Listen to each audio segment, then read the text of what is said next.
Celine. Bonjour. Ça va bien? Très bien, vous? Moi aussi. We probably should do this in English, though. Ah, People get very mad at me. vous ne parlez pas français. Non, je parle C'est français. dommage. Il y a 30 ans, je suis allé à Paris. Je travaillais avec une grande surgeon française. But I'll do the rest in English. You think I'm a show off. Translation, please. I see these people jumping up and down cheering for you. Does that energize you? Absolutely. That's the purpose for us to be able to not only do recordings in a studio.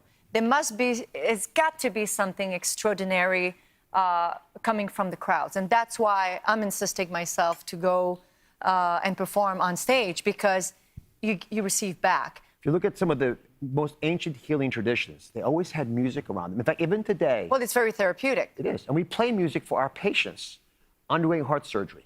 We put your earpieces on. And yes, and one of the most popular musicians that they ask us for is Celine Dion.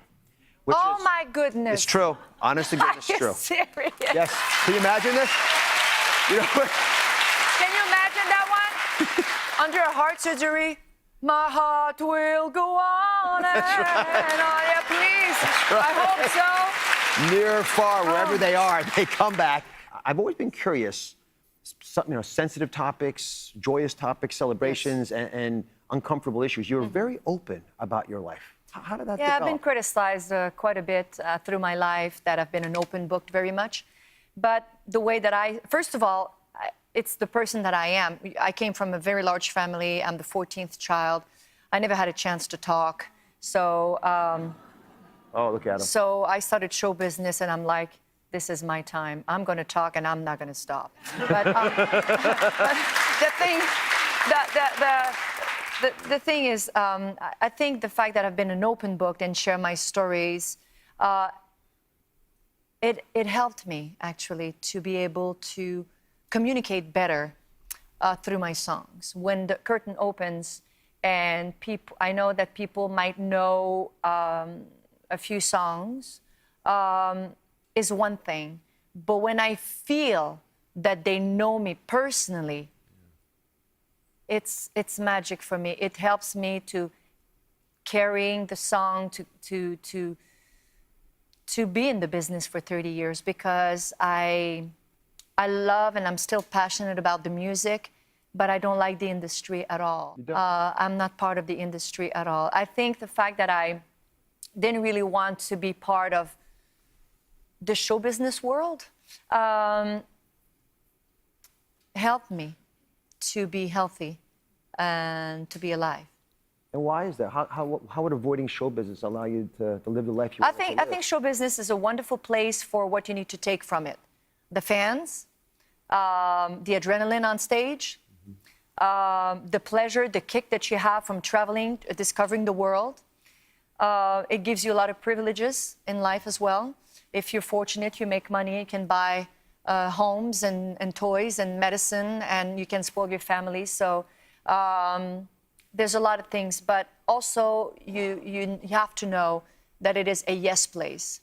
It is a drug that you need to know how much to take and when to take it. But it's a yes place, and it's not reality. Everybody is willing to invite you, to say yes, to give you anything you want, and you hang and you get caught. And I've been protecting myself. And it doesn't mean that it's like this all the time, everywhere, for everybody. But I never wanted to take a risk. I never wanted to take a chance. We've all seen. We're not protected from everything. We don't live in bubbles, but we own ourselves. We cannot blame everything and everybody for things that happen. So we have to own our bodies, we have to own our souls, we have to own our brains, and we have to respect ourselves and our family and the people that love us and the people that we do love.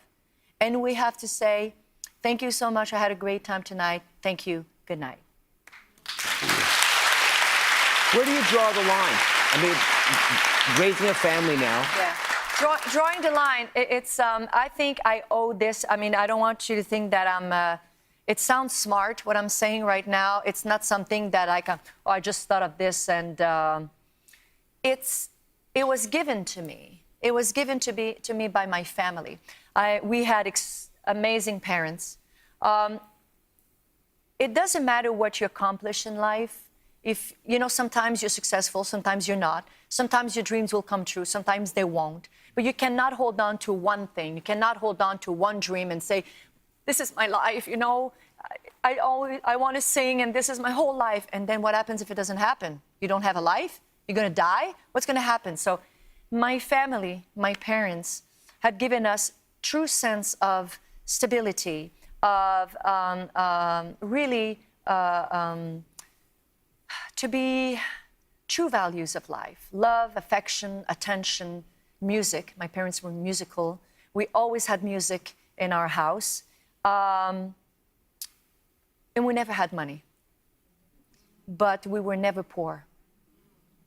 And that is giving you, that's a lot. Thank you for watching. Don't forget to subscribe and turn on notifications so you never miss out on new videos to live the good life.